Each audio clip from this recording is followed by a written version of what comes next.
Hi అండి, welcome to Rekha channel. ఈ వీడియోలో ముల్లంగి పచ్చడిని ఎలా తయారు చేసుకోవాలో చూద్దాం. ముల్లంగి అంటే ఇష్టం లేని వారు ఒకసారి పచ్చడిని చేసుకోండి, చాలా బాగుంటుంది. నేను ఇక్కడ 300 గ్రామ్స్ దాకా ముల్లంగి తీసుకున్నాను.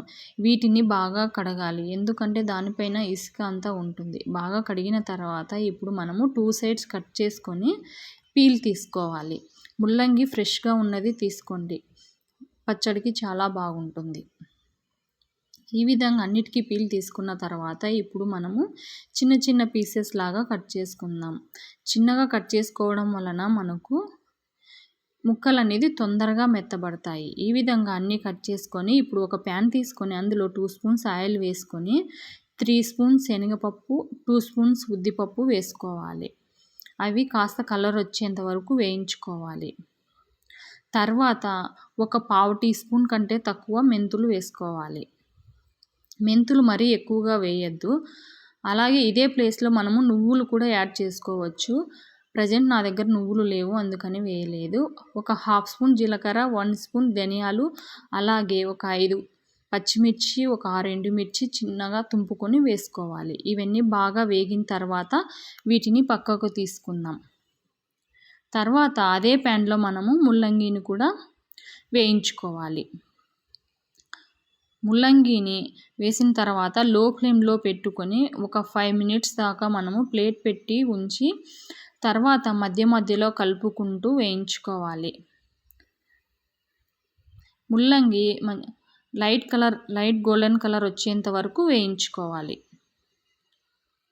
ముల్లంగి బాగా వేగిన తర్వాత మాత్రమే మనము చింతపండుని యాడ్ చేసుకోవాలి.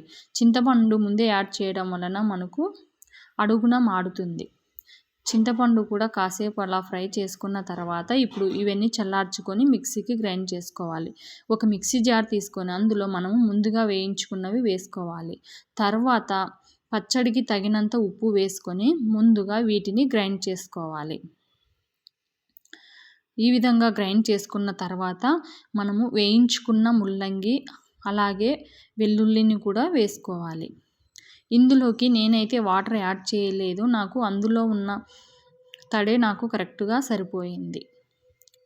ఈ విధంగా గ్రైండ్ చేసుకున్న తర్వాత ఇప్పుడు ఈ పచ్చడిని మనము ఒక గిన్నెలోకి తీసుకుందాం.